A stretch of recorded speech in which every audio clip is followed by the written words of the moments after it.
Alors, salut Nico, ce soir on est dans un petit restaurant avant d'aller voir la pièce du vol. Comment tu te sens? Moi, bah ça va. T'es pas un peu stressé? Pourquoi je serais stressé d'aller voir une pièce de théâtre? Tiens, tu as posé des bonnes questions. Mais non, mais tu joues pas le jeu. Ah si, pardon, je suis stressé. Oh là là, je suis entouré de gens hyper importants. On va voir un spectacle hyper important. Puis là, on a Arnaud qui parle de choses intelligentes. Moi, je me sens con. Alors, je sais pas trop. Je comprends. Hein, toi aussi? Bah non, moi j'écoute pas, ça va. Ah, tu comprends? Ah, d'accord. Quand c'est passé à un niveau, je fais semblant. Je fais 1. Ce qui m'intrigue, c'est que Marius a l'air de comprendre. C'est ça qui me fait peur. Il fait pareil que moi, il fait 1. Non, il emploie des mots qui ont l'air d'être cohérents dans une phrase avec un début, une fin. C'est louche. Je comprends pas, j'ai un doute, mais je pense qu'il va être vite démasqué à un moment quand il va se retrouver acculé. Devant la pièce. Exactement. Donc voilà, tiens, le voilà qui tourne la tête. Ah tiens, salut Marius, ça va? Hello, ça va très bien. Alors, la pièce de théâtre, pas trop stressé? Allez, c'était vachement. Moi, j'ai beaucoup aimé. J'ai vraiment. C'était génial. Ouais, j'ai adoré. Alors, il y a une question de temporalité. Elle vient de dire qu'on était en train de manger avant d'aller voir la pièce. Ouais, bah, j'ai vraiment hâte de la voir. Est-ce que tu es au courant que c'est la première pièce de théâtre de Marius qui va voir? C'est pas vrai. Un baptême ce soir. Tu vas voir une pièce de théâtre? Ouais. Première. Eh bah c'est cool. Bah moi je suis contente de fêter ce baptême avec toi. Moi je suis contente d'être invitée à ton baptême. À l'école, sache que j'ai joué dans une pièce de théâtre, Le Magicien d'Oz, et que j'étais le lion. Avec ta crinière de feu, ça m'étonne pas. Allez, à plus tard, bisous. Tu te rappelles encore un petit peu de quelques tirades ou pas? Ouais. Pour ça, t'aurais pu me laisser couper. Hein. Bisous. Oui, donc ici l'Entrepode. Donc nous sortons à peine de la représentation du vol au Lucernaire à Paris en ce beau samedi 1er août 2015. Et je suis avec Greg et Suzanne qui sont, je crois, Greg est encore à vif de son truc. Alors comment ça va vous deux? Ah bah plutôt très bien. Hein. Ça va bien. Ça s'est bien passé? Très bien. Très bien. Très bien. Est-ce que le public était sympa avec vous? Le public, c'est le public. C'est le meilleur public, voilà, je crois. c'est le public qu'on aimerait avoir tous les soirs. Bienveillant, chaleureux, regard d'amour. C'est ouais, bien. C'était magnifique. Ouais. Alors ça fait déjà presque un mois maintenant que vous jouez la pièce au Lucernaire. Est-ce qu'on peut faire un petit bilan là à une semaine de la fin, parce que les représentations se terminent le 8 août, je crois. C'est ça. Petit bilan. On est un peu malheureux que ça finisse quand même. Mais ça s'est très bien passé.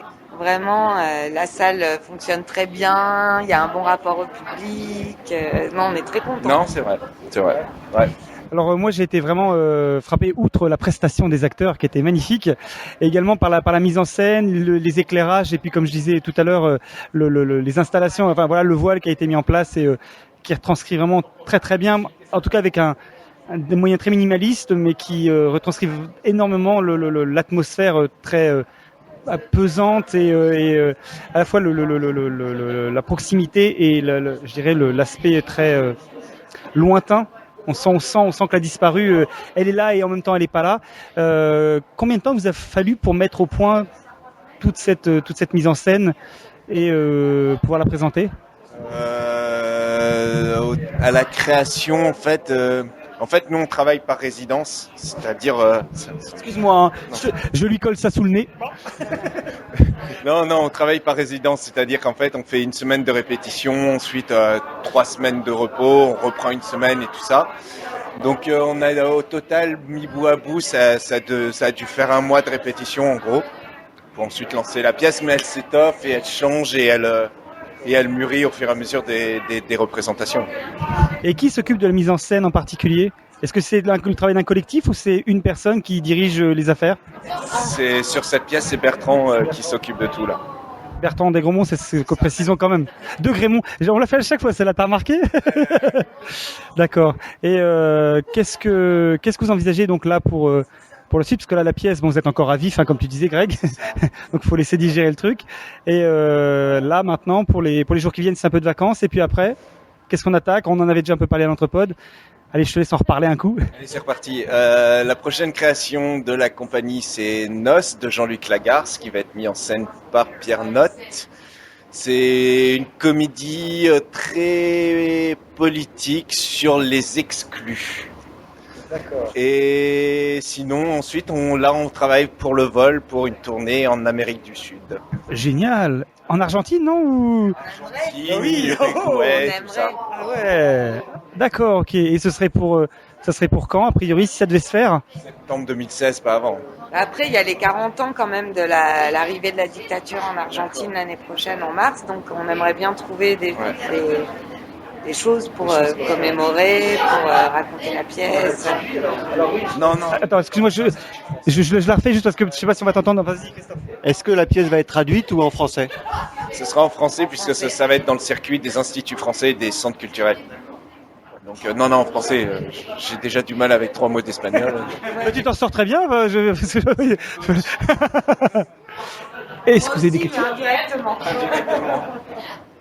Bon, bah écoutez, là-dessus, si aucun de mes autres camarades n'ont de questions... Non, ils sont frappés là, ils sont encore sous le choc, sous le coup de l'émotion là encore. Bah écoutez, on va vous souhaiter... Ah non, c'était super, très fort là, je trouve qu'en plus là... Putain. Non, il y a une vraie qualité d'écriture, donc je sais pas si c'est le seul texte que l'auteur a écrit, c'est son premier. C'est son premier texte et là, elle vient d'écrire une autre pièce qui s'appelle Les Flottants, s'est déjà joué au théâtre de Belleville il y a 2-3 mois et qui va être pris à Dunkerque à la rentrée et au 20e théâtre. Voilà. C'est un texte également dramatique ou c'est quelque chose d'une nature totalement différente? C'est plus comment dire, c'est très poétique, beaucoup plus que le vol, et ça traite d'une rupture dans des conditions particulières et c'est super bien. Franchement, c'est bien écrit et sa mise en scène est très originale. Parce que là, c'est elle qui met en scène également son texte. Là, c'est elle qui a mis en scène son texte, mais elle joue pas dedans. D'ailleurs, j'ai une question à propos de l'origine du texte. Alors, ce serait peut-être à elle de répondre, mais je pense que vous pouvez le faire à sa place. Quelle est l'origine du texte au départ? Est-ce qu'elle a été, elle est elle-même concernée de manière directe ou indirecte? D'accord. Oui, en fait, son père est argentin. Et c'est vraiment l'histoire de son père, quoi. Alors certes poétisé, c'est des retrouvailles imaginaires. Mais moi, là, je parle en mon nom, je parle pas du tout en son nom, mais moi, j'ai l'impression que c'est comme une réparation, quoi. En tout cas, que ces retrouvailles réparent des blessures pas cicatrisées, en tout cas, et un non-dit aussi, ou difficilement cicatrisées. Ouais. C'est un non-dit et aussi. Elle, c'est un héritage qu'elle a porté énormément aussi. C'est ce que je me disais en voyant la pièce. Je me dis pour qu'elle soit aussi forte, en tout cas que l'histoire, et que ce soit aussi fort. Je me dis c'est pas possible. On peut pas écrire un texte comme ça sans être directement impliqué à un stade ou à un autre, quoi. Et puis sans rapport direct, on discutait tout à l'heure avec Suzanne, qui donc actuellement est à l'affiche de Mustang, je voulais juste savoir comment on se un film alors que je n'ai pas vu malheureusement pour ma part, mais dont j'ai lu d'excellentes critiques. Voilà.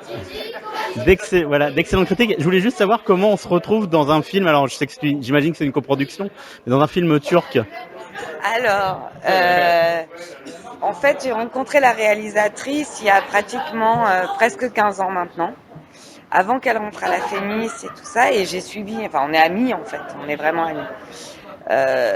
Après, elle m'a appelée au début juste pour l'aider pour le casting, il y avait une Turque qui vivait en France, qui joue dans le film, et donc pour lui faire passer les auditions, essayer de voir dans quel rôle elle pouvait être et tout ça. Et de fil en aiguille, je me suis retrouvée à Istanbul pour voir si la fratrie ça marchait, et puis je me suis retrouvée dans le film et sur le tournage. Alors moi j'ai coaché en anglais et un peu en français aussi. Enfin, avec un anglais très très sommaire, faut dire ce qui est. Mais ce qui est marrant, c'est que le jeu, c'est assez sans frontières quand même. C'est que finalement, on se comprend pas, mais on peut jouer ensemble.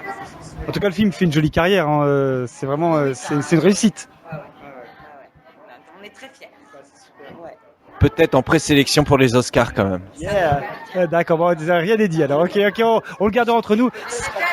Ça restera entre nous et nos auditeurs. C'est à la quinzaine. C'est à la quinzaine. Eh ben super, bah merci beaucoup, merci à vous deux et merci pour la soirée en tout cas, c'était vraiment super. Merci à vous. À très bientôt pour la prochaine représentation. Au revoir, ciao. On est de retour avec l'Anthropode parce qu'on a avec nous Sonia Dmirovski, qui est à la fois l'auteur et l'actrice, une des actrices principales qui joue dans la pièce qu'on a vue ce soir au Lucernaire. Salut Sonia, ça va? Ça s'est bien passé ce soir? Oui, ça s'est très bien passé. On est content. On est content. On était complet, on est content. C'était complet ce soir. A priori, donc c'est ce qu'on disait tout à l'heure avec Greg. Depuis un mois, là, ça tourne plutôt pas mal. Il vous reste encore une semaine. Toi, de ton côté, tes impressions sur on va dire, les 3 semaines là maintenant qui sont écoulées, globalement? On est très très content. Il y a eu du monde, etc. Mais c'est surtout que le fait de jouer tous les jours, ça nous fait grandir et ça nous fait évoluer dans la pièce et dans ce qu'on en découvre. Et finalement, on découvre tous les jours des choses un petit peu différentes qui font que ça rend les choses vivantes et pertinentes tous les jours. Alors évidemment, ça change en fonction de voilà. Oui, mais on grandit vraiment et je crois que c'est ce que je retiens de cette programmation au Lucernaire, c'est le fait vraiment d'évoluer et même entre nous, nos rapports entre nous. Évoluer aussi. Ouais. Tu as le sentiment que la pièce vraiment elle vit chaque jour. Tu le sens par rapport à quoi? Enfin, je veux dire, c'est des attitudes, c'est une liberté de ton. Qu'est-ce que c'est exactement? Ouais, c'est ça. C'est une liberté qu'on s'accorde pas forcément quand on joue une date par-ci par-là parce qu'on veut bien faire les choses. Alors du coup, on n'est pas forcément dans une découverte, voilà. Tandis que là, le fait vraiment de jouer tous les jours, ça donne cette liberté-là de pouvoir chercher, de pouvoir aussi des fois se tromper, voilà. Ça arrive. Des fois on se dit ah merde, ah zut. mais c'est ça donne cette liberté-là, je trouve. Et alors, moi, je voulais juste aborder l'aspect de la pièce parce que tu es l'auteur de la pièce. Alors, je sais pas si on dit auteur ou autrice, c'est-à-dire l'auteur. Hein. C'est bizarre, hein. D'accord. Auteur. Voilà. Et parce que justement tout à l'heure on en discutait un petit peu avec Greg et en tout cas nous en tant que spectateurs on reçoit vraiment la pièce un peu de plein fouet quand même, hein, c'est très chargé émotionnellement et donc Greg nous expliquait que enfin on lui a posé la question mais Sonia qui a écrit la pièce à quel niveau elle est impliquée en tout cas pour avoir écrit ça, donc il nous expliquait effectivement que c'est quand même très lié à ton histoire. Est-ce que tu peux nous en dire 2 mots? En fait, c'est une histoire qui est une histoire familiale, qui est l'histoire de mon père, qui est vraiment l'histoire concrète de ce qui est arrivé à mon père, qui un jour a dû quitter l'Argentine parce que il était militant dans les jeunesses guévaristes à une époque où c'était pas très bien vu. Et du coup, son amoureuse de l'époque a été enlevée par les militaires, ainsi que tous ses amis qui militaient avec lui. Et lui a dû partir du jour au lendemain, quitter Buenos Aires, quitter l'Argentine et faire tout un périple pour arriver en France. Et c'est vraiment ce qu'il a vécu à l'âge où nous ici on vit des amourettes, des choses banales finalement et des choses jolies. Lui était dans un drame très fort. Ouais. Vas-y. Donc, qu'est-ce qui pour toi était, je dirais cette histoire, tu l'as portée depuis ton enfance, j'imagine, ton père t'en a parlé. Qu'est-ce qui pour toi était l'élément déclencheur à un moment de se dire qu'il fallait que tu parviennes à la transcrire et à en faire quelque chose, une pièce justement? Eh ben, franchement, je sais pas. Je sais pas. J'ai toujours voulu parler de l'exil. C'est toujours quelque chose qui même moi, alors que je suis pas, mais que j'ai deux nationalités fortes en moi, ça m'a toujours posé question de savoir comment on arrivait à intégrer 2 pays. Et moi, la France qui m'était si familière et qui était mon quotidien, et voilà, je savais que c'était pas le cas de mon père. Et c'est toujours quelque chose qui m'a énormément posé question, de savoir que chez moi, eh ben, c'était pas forcément lui son chez lui complet. Et donc c'est quelque chose qui m'a toujours interrogée. Et plus que de la dictature, j'ai voulu parler de ça. Au départ. Et en fait, tout de suite, j'ai compris que je voulais parler de l'exil, mais aussi de ce qu'il avait traversé et qui faisait que il y a toujours moi en tout cas dans ma tête d'enfant, une ombre au tableau sur son visage. Voilà. Et j'ai eu très envie de parler de ça. Mais c'était pas prévu. Par contre, c'est toujours quelque chose j'en ai toujours parlé. C'est toujours quelque chose qui m'a un peu titillé. C'est un drame, mais en même temps, c'est aussi ce qui rendait mon père héroïque quand j'étais petite. Donc c'est plein de trucs entremêlés qui donnent des choses bizarres et qui font qu'à un moment donné, on se dit bon bah ok, je vais parler de ça, je vais écrire ça. Au fur et à mesure du texte, parce qu'en plus j'ai commencé à écrire le texte sans savoir que ça allait parler de ça. Justement, j'allais te demander, dans le process d'écriture, c'est quelque chose qui t'a pris du temps, que tu as couché rapidement sur le papier ou... Alors j'ai fait une première version assez rapide, je savais où je voulais aller, je savais ce dont je voulais parler, donc ça a été assez rapide. Mais après, par exemple, j'avais pas mesuré tout ce qu'il fallait dire pour que la pièce soit construite. J'avais fait l'impasse totale sur ce qu'il avait pu arriver à la disparue, par exemple. Mais une vraie impasse. C'est-à-dire que j'ai considéré que ma pièce était terminée, alors qu'en fait, j'avais pas dit l'essentiel. Et un jour, je l'ai donné à lire à quelqu'un qui m'a dit non mais attends, là, tu dis n'importe quoi. Il manque un truc, il faut le dire quoi. Ce qui est en plus un moment très très fort de la pièce, quoi. C'est vraiment quelque chose de...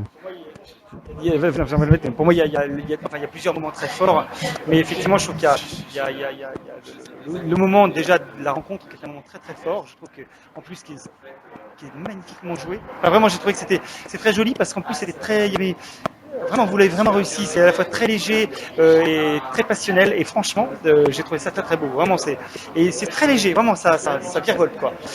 Et ce moment où justement tu parles de la torture en fait, c'est un moment qui est très poignant. Et cette fin où finalement, alors je vais pas parler du fait que le personnage principal fait la paix avec lui-même ou pas, parce que je pense pas qu'on fasse jamais la paix avec ça, mais en tout cas il y a une espèce d'acceptation et je trouve que justement que tu parlais de comment construire la pièce et je trouve justement qu'elle est vachement bien construite parce que tu arrives avec cette espèce de conclusion et on réalise à ce moment-là que la narratrice n'est autre que la fille et ça vraiment, enfin je le dis en tant qu'extérieur, moi j'avais pas lu la pièce et voilà, tu prends ça comme l'aboutissement de la pièce et c'est en ça que je trouve que c'est vraiment très réussi. On comprend certaines attitudes de la narratrice à la fin de la pièce en fait, des choses où on peut se demander pourquoi elle est si impliquée que ça finalement. Pour quelqu'un, on ne sait pas si elle a trouvé cette boîte, quoi que ce soit, et voilà, ça prend encore plus de profondeur avec l'issue de la pièce. C'est vrai que... Ouais, c'était le vrai fil rouge, le truc de tu raconteras tes enfants, non j'aurai pas d'enfants, tu raconteras tes enfants, non j'aurai pas d'enfants, jusqu'à la fin. On en parlait, et à la fin où il ne le dit plus en fait, où, avant même de parler de la transmission, etc., où c'est le moment où quand elle lui en parle, il cesse de dire non j'aurai pas d'enfants. Ouais, c'est vraiment le fil rouge du truc. Je sais, et que le processus de deuil ou d'acceptation, etc., allait venir au moment où il allait plus répondre à cette question, et même le moment où il va dire mes enfants. Et ça, c'était vraiment un truc très bizarre qui est venu s'inscrire un peu tout seul dans le truc. Et donc quand la personne en question t'a fait la remarque et que tu t'es rendu compte qu'il manquait cette scène entre guillemets, parce que c'est une scène forte encore une fois, cette scène elle t'est venue tout de suite avec le décompte, avec les... Mais je pense que j'avais fait l'impasse assez consciemment. J'avais dit ok, bon, ça, par respect en fait, pour dire elle est disparue, donc en fait on ne sait pas. En fait, oui. On ne sait pas. Et comme c'est une vraie personne qui a vraiment existé, par respect, je me suis dit je peux pas écrire ça parce qu'en fait j'en sais rien, moi, qui je suis pour dire ce qui lui est arrivé ou pas arrivé ou quoi qu'est-ce. Et en fait j'ai compris à un moment donné que ça devenait ma fiction et qu'il fallait que je mette les mots et que, étant donné que c'est quand même ce qui est arrivé à la majorité des disparus, même à tous les disparus, voilà, je pouvais m'autoriser à dire ces choses-là même si elles étaient violentes, alors qu'en fait au départ ce que je voulais pas c'était mettre mon père dans un truc et lui dire bah voilà regarde c'est ça qui est arrivé en fait. Parce que c'était pas ma place. Est-ce que tu as consulté ton père entre guillemets ou est-ce que c'est vraiment quelque chose où tu as complètement t'es quand même en partie de ce qui t'a nourri, enfin, de toute ton enfance, etc. Et tu en as fait toi-même un travail purement personnel? Ouais, non, je l'ai pas du tout consulté dans le processus d'écriture parce que il savait pas que j'étais en train d'écrire ça et que voilà. Et puis moi j'avais pas envie de remuer le couteau dans la plaie, etc. Par contre, une fois que ça a été écrit, avant qu'il y ait le monologue de la torture, je lui ai fait lire et on n'est pas arrivé au bout. Et on n'est pas arrivé au bout, mais en même temps, c'était un moment assez joli parce que c'était très dur pour lui, mais il y avait quand même des choses où, par exemple, il me disait ah non, ça j'ai pas vraiment pensé ça. Et alors que c'était moi je disais bah oui, mais moi si j'ai envie de dire qu'il a envie de descendre chercher le pain, et ben il descend chercher le pain. Oui, Mais il y avait plein de... Voilà, et là c'est la limite. Ouais, ouais. Entre ta fiction à toi Ouais. et la fiction passée. Ouais. Et pour revenir à ce que tu disais du truc de la légèreté, du début de la rencontre amoureuse, parce que je crois que c'est important, c'était hyper important qu'on fasse cette légèreté-là, parce que sinon on prend pas la mesure de la rupture et il y a plus de force. Si on arrive et qu'on est complètement plombé, ça marche plus, quoi. Tu vas pas être dramatique du truc. Ouais. Et je trouve justement que dans ton jeu, tout au long de la pièce, tu continues d'instiller une dose de légèreté en même temps qui est formidable. Oui, mais parce qu'elle a 15 ans, quoi. Parce qu'elle a 15 ans et qu'elle est amoureuse. Tout simplement, elle est raide amoureuse. Moi, j'étais amoureuse à 15 ans, j'avais pas envie de m'arracher les cheveux en disant à quel point la vie était dure, quoi. J'avais juste envie de raconter des blagues avec mon amoureux, quoi. Maman. Oui, une dernière question et on te lâche. Parce que là, je vois bien, il y a le vigile qui est là. Oh la vache. C'est qu'il a une tête à nous filer des coups sur la tête. Là, tu es en train après cette pièce-là, tu es en train d'écrire une nouvelle pièce. Tu peux nous en dire 2 mots? Déjà écrite, excuse-moi, et elle est prête à être mise en scène. En 2 mots, rapidos. Il l'a dit, mais je suis sûr que... oui, mais... Vas-y, ouais. Ça s'appelle Les Flottants et c'est une pièce, c'est une sorte de conte de fées en fait sur l'amour, on va dire. C'est une histoire un peu abracadabrantesque avec un arbre qui représente l'amour qui meurt et la terre qui ne va plus bien du tout parce que c'est une catastrophe. Alors il y a des personnages un peu, il y a une sirène, une rousse, un marin. C'est très différent effectivement. Oui, c'est très différent et en même temps ça dit quand même bien ce que je veux dire et il y a des similitudes d'écriture avec le vol. Mais c'est une fable, c'est plus une fable. Bah, Est-ce que c'est facile que ce soit quelqu'un d'autre qui mette en scène son propre texte? Vous l'avez posé, non? Non, c'était nécessaire. D'accord, pour C'était prendre le nécessaire. recul. Ouais. Parce que moi j'avais pas d'imaginaire scénique Oui. purement sur la pièce et c'était nécessaire qu'il y ait quelqu'un d'autre qui amène son univers et qui me permette à moi de me détacher et de me concentrer sur autre chose parce que sinon c'était trop compliqué. Et du coup, le résultat correspond à ce que tu avais imaginé? Oui. Non, je suis très heureuse de la mise en scène qu'on a et du travail que Bertrand a fait. le travail de mise en scène est fantastique. Ouais. Non, ça correspond vraiment à ce que je voulais. Donc je suis... Ça rend très bien. Et du coup, sur ce nouveau texte, en revanche, là où c'était le fait qu'il n'y ait pas d'implication personnelle qui fait que tu t'es senti la force de le mettre en scène toi-même? Non, il y avait quand même une implication personnelle. Il y avait une forte implication personnelle. Mais l'envie de mettre en scène comme c'est un imaginaire, un peu une fable, il y avait l'espace du conte de fées qui faisait que j'avais envie de le mettre en scène. Par contre. Mais ça reste, en fait, à chaque fois que j'écris, il y a une grosse implication personnelle, parce que sinon, en fait, ça me vient pas. Ouais, Sinon, j'arrive pas.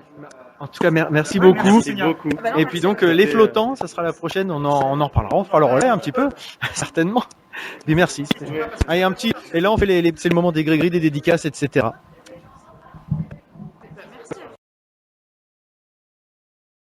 Juste 2 secondes. Et Marius, donc toi, qu'est-ce que tu en as pensé de cette pièce, cette première pour toi, visiblement? La première pour moi, oui, c'était un grand moment, un très très grand moment théâtral. Sachant que je ne vais quasiment jamais au théâtre, c'était quand même quelque chose d'assez intense, émouvant. C'était beau. C'était le meilleur des mots, c'était que c'était très très beau. C'était vraiment joli. Je sais pas ce qu'ils cherchent. Donc à refaire. Oui, à refaire, ouais. En tout cas, écoute, donc tu conseilles, même pour les gens non initiés. Oui, parce qu'on rentre dans un théâtre qui est pas simple non plus, mais qui fait une bonne approche théâtrale. Donc moi, je trouve ça bien, je conseille et puis à refaire. Ok, écoute, merci Marius et puis bonne route. Parce qu'on sait que tu prends la route. La caravane est attelée. On fait une convention là en Hollande avec des cousins et puis normalement on va manger un petit peu de niglo et puis si on voit 2-3 arnaques sur la route, on va s'arrêter, on va les faire. Hein. Ok. Impeccable. On compte sur toi de toute façon. Écoute, Ouais. Merci, bisous. À bientôt mon cousin. Allez, salut. Mais non, justement, il faut l'enregistrer. Donc oui, on est en train de dire que c'était sympa d'échanger un petit peu là. Starlet et puis Ludo parlaient un peu de cet après enregistrement, enfin cet après spectacle. Est-ce que vous disiez là avec Starlet? Tu peux résumer Je dois résumer la pensée de Starlet. ce que vous venez de dire? En fait, que c'est non, pas dans on nos disait que- habitudes. Ce qui est intéressant, grâce à l'anthropode, c'est d'avoir des occasions de découvrir des choses qu'on n'irait pas voir habituellement. Voilà, tout simplement. Et que donc ça nous sort de notre cadre et de de nos automatismes peut-être habituels, si on peut parler d'automatisme. Voilà. Poser la question à moi directement. Non, mais trop tard, il a répondu. Allez, salut. Est-ce qu'il y a quelqu'un, tiens, Marius Junior, toi, Oui, qu'as-tu pensé de cette bah c'était particulier. voilà. Donc Marius, il y a 15 ans, effectivement, on se faisait la remarque que c'était peut-être pas pour Il a 16 ans, il va gueuler. 16 ans, pardon, excuse-moi. Il a l'âge des personnages. Mais ce qu'on se faisait aussi comme remarque, c'est que la démarche d'un jeune ado de venir voir ce type de spectacle est déjà assez original, je trouve. Déjà assez couillu de faire ça. Hein? Je crois qu'il s'attendait pas à ça, en fait. Et non, tu ne devais pas t'attendre à ça. Non, mais oui, je m'attendais pas trop à ça, mais c'était sympa quand même. Mais je suis resté comme un petit peu en dehors de la pièce. Ouais, ça t'a pas parlé en fait. Plus que Pas ça. trop, mais j'ai bien aimé quand même. D'accord. Enfin, c'est bizarre, mais Non, mais c'est déjà très bien. En tout cas, d'être venu avec des vieux. mais en même Voilà. temps, papa il m'a dit tu viens, je te donne 50 €. Donc Mais t'es un peu comme ton père, tu sors toujours les mêmes blagues, non? Christophe, toi? Il lui a vendu le spectacle comme étant le nouveau style du comique argentin. Donc ça a intéressé Marius. Et toi, t'as bien aimé? Moi j'ai beaucoup aimé, mais peut-être qu'il faut avoir des notions d'histoire, parce que la junte militaire en Argentine, Oui. ça parle pas à tout le monde, quoi. Et d'ailleurs, ça m'a donné envie d'en savoir plus sur D'accord. cette période, pas vous? Ah, un peu, oui. Mais cela étant, là, ça se place dans ce domaine-là, mais ça pourrait se passer n'importe où il y a des totalitarismes au pouvoir avec des En Amérique du Sud, oui, ça pourrait se placer aussi au Chili sous Pinochet, en Bolivie, etc. Parce qu'ils ont vécu pas mal de. Mais ailleurs, je suis pas certain. C'est un truc assez typique Amérique du Sud quand même, je trouve. Mais après, c'est peut-être parce que j'ai pas assez de connaissances. Et pour historique, l'aspect, je dirais, mise en scène artistique, toi, je pense que les dessins en arrière-plan, Bah ça a disparu. forcément, les dessins, je trouve ça vachement bien, quoi. Le mec, il donne des coups de crayon et ça fait un personnage, enfin un coup d'encre.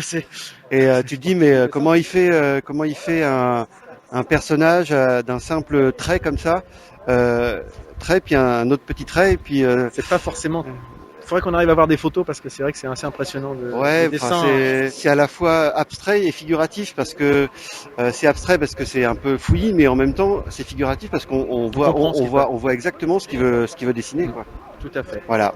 Donc, Et le théâtre du Lucernaire est une superbe salle de spectacle. oui, c'est vrai qu'on connaissait pas, c'est marrant. Non, non, c'est un lieu d'art et d'essai, évidemment, l'un des derniers de Paris, ce que nous disait Greg, le dernier, avec également un petit resto, avec un bar à côté, avec une salle de ciné. 3 salles de théâtre. 3 salles Donc de celle théâtre. qu'on a vue, c'était la plus petite en capacité. Il y en a 2 autres qui peuvent contenir 120 personnes, mais la scène est plus petite. Oui. Mais en Mais tout c'est cas, très très chouette. ça donne très envie bien. d'y revenir, en tout cas. Rue Notre-Dame-des-Champs. Et oui, et il y a une librairie, effectivement, de l'Harmattan. On peut manger. Très très bon éditeur. Et on a même pu acheter la pièce Le bouquin, exactement. Qui est qui est le vol est dédicacé. Voilà. De Somia. Alors j'ai peur de faire une faute. Nemirovsky. Ouais, voilà. Nemirovsky. Donc vous avez pu entendre un petit peu avant. Arnaud, tiens, t'as pas entendu? Si, on t'a peut-être entendu un peu tout à l'heure, mais là, à brûle pour point, en fin d'émission, vas-y. Alors à brûle pour point, comme ça, moi, j'ai trouvé que c'était une très belle soirée avec une pièce qui est vraiment très très bien écrite, qui était très bien jouée également avec les 3 acteurs dans avec ce sur quoi on échangeait avec les filles, avec des choses à la fois très dramatiques mais aussi une dose de légèreté qui rend le drame encore plus poignant. Et puis un échange après la pièce là avec les 3 qui était alors avec Suzanne un peu hors micro sur ce qu'elle fait au cours Florent et c'est pourquoi elle le fait et depuis combien de temps, qui était un vrai échange avec les 3 qui était super intéressant. Donc non, très belle expérience. Et d'ailleurs, c'est pas juste parce que c'est nous qui sont restés, parce que à la fin de la pièce, ils précisent qu'ils veulent, qu'ils sont disponibles après s'être changés pour venir et discuter avec tous les spectateurs. C'est pas juste parce que nous on avait reçu Greg et Bertrand à une époque, voilà. Tout à fait, c'est ce dont on venait de parler à l'instant, c'est que Suzanne est venue avec nous, venue discuter avec nous sans savoir qu'on était avec Greg. tout cas, donc voilà, une très belle soirée pour nous. Et les gens vont penser qu'on fait de la flagornerie à chaque fois parce que dès qu'on va se déplacer quelque part, on trouve que tout est génial, tout est formidable.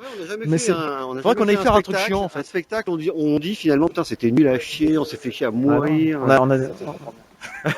Ah, c'est pour ceux qui ont entendu, je le laisserai. Un petit œuf de Pâques. Voilà, bah en tout cas, à bientôt.